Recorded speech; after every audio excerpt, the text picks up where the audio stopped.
Hi guys, welcome back to the Mountain Nights. In the high altitude, how do you protect yourself from heat loss? First of all, you need to understand your body temperature is differentiated into two: internal body temperature and external body temperature. Internal body temperature is your temperature associated with your core body temperature and the temperature of your vital organs, which is 37 degrees Celsius in normal state, whereas the external body temperature is 33 degrees Celsius.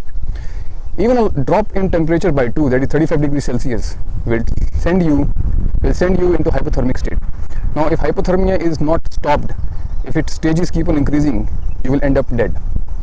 So, dealing with cold, loss of heat is very important. You need to understand that maximum amount of loss of heat occurs through peripheries. That is your fingers, your toes, your nose and ear. Now, your body heat is maintained primarily by the heat contained in the blood. Now, when the blood flows, when it crosses through the peripheries, if your body is in the cold atmosphere, the heat loss will be drastic. Now, that is why you need to cover your fingers with gloves, wear proper socks and cover your head, etc. Now, your body recognizes heat loss in the form of pain. Now, when you are climbing in the night, you would have seen, or any time of the day or night, when the temperature suddenly drop, and if your body is losing heat, your hands become cold and there is a tingling sensation. That is a sign that you need to take proper care now of your body. When the heat is lost from your body, especially from your peripheries, and your body recognizes it through pain, your body starts its own mechanism to overcome this effect, primarily by shivering effect, which leads to shivering in the muscles in order to generate heat.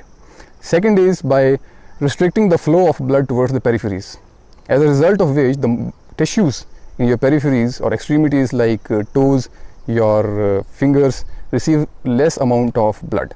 Now, this situation needs to be reduced. The duration of this situation needs to be reduced, otherwise it will lead to frostbite.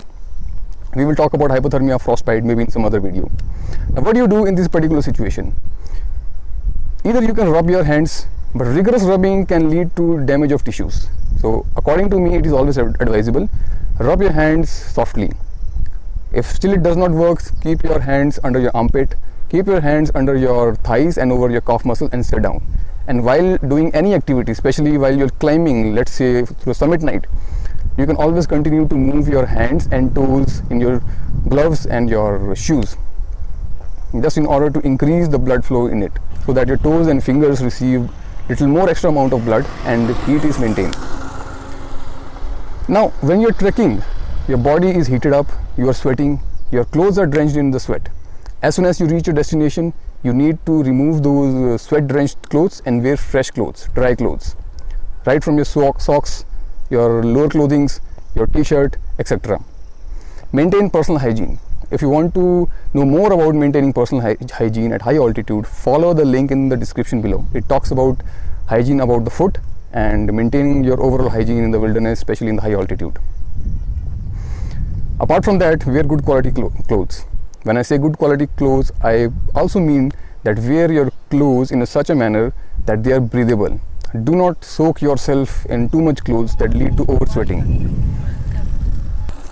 Alright guys, that's all I had to tell you about heat loss and a few methods to deal with it. We will be back with more such videos. Till then, take care. Jai Hind.